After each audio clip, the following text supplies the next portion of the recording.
My name's Andy Mitten and I'm in Osaka, the second biggest city in Japan. The queue of people behind me are waiting for Manchester United tickets. They're going to queue for hours to buy tickets for the friendly game against Shinji Kagawa's old club, Cerezo Osaka. Over 50,000 people are expected to watch the game. United are hugely popular in Japan, as they are in many areas around the world. I've also got loads of skateboarders going around me as well, so it's very much an area, a busy area. Among the fans in the game in Osaka will be about 15, 20 who've travelled from Europe, most of them from England, most of them from Manchester. These are the absolute hardcore. They go everywhere. Some of them watch every single first team match, home and away in all competitions, all the European games. Some of them go to all of them and to reserve games and to youth team games as well. And when I tell people about these type of fans, the first thing they say is, how can they afford it? How can they get the time off work? It's a natural question to ask. Well, there's no set answer. The people are all completely different. One guy, for example, Phil Hull, is a successful businessman. He's his own boss. He's got enough money to watch United, and he's watched United for years. But a few years ago, Phil got offered a job in Australia, Sydney. So when he accepted it reluctantly, people thought, all right, we're not going to see any more of Phil. No. Phil came back for almost every single Manchester United game from Australia. He would fly back for Stoke at home on a Tuesday night. After a while, American Express called him up and said, you're booking all these flights, you've accumulated a huge number of American Express points. In fact, only Noel Gallagher, the musician from Oasis, has got more points than you in the UK. Are you going to spend any of them? Why are you going to Australia all of the time? I don't know whether he ever spent them. Probably spent them on more flights to watch Manchester United. There's other characters. Peter Bolton is a taxi driver from Timperley, close to Altrincham in Manchester, and he'll book his holidays around watching United. Pete's one of the people who goes to reserve games, he goes to youth matches, and United's his religion. He's done that for years. I know other people. One guy who I've just spoken to, he went to Tehran to watch United in Iran in the 1970s, travelling overland. It was a real adventure. So people don't just come to these games to watch the football.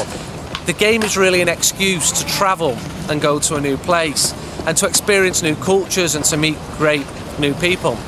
One of perhaps the best ever Manchester United fan was a very unassuming guy from London, but he was born in Manchester but lived most of his life in London, called Mike Dobbin.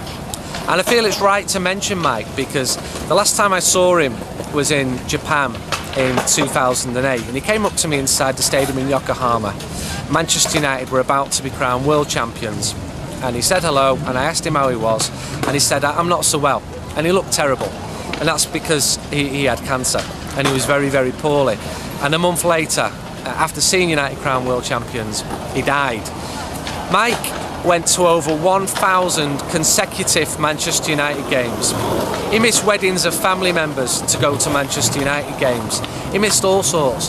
Even a snowbound M6 motorway couldn't stop him from attending one game in 1991 at Old Trafford. He went everywhere. In fact, in 2008, he was in South Africa. He watched a United game in South Africa. That night, he flew back to London.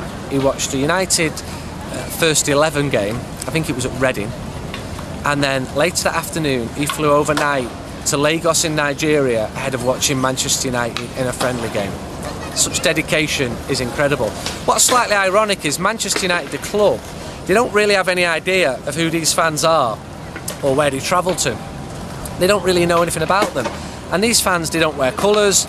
They don't really look at the club as somebody who they want attention from. They don't look at the players as somebody who they want attention from.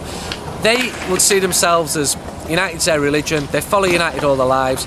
The players are merely employees.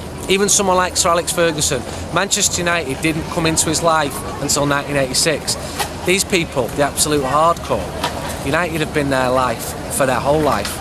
It's from the cradle, it's to the grave.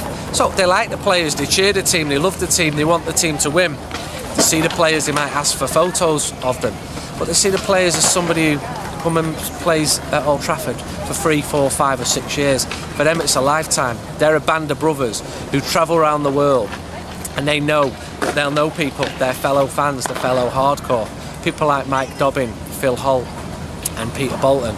And they're not the only ones. There's a lot of other people who go to all of these games. They're United's hardcore, as well as the 50,000 Japanese United fans in the stadium. The hardcore will be there. Not that you'll notice them.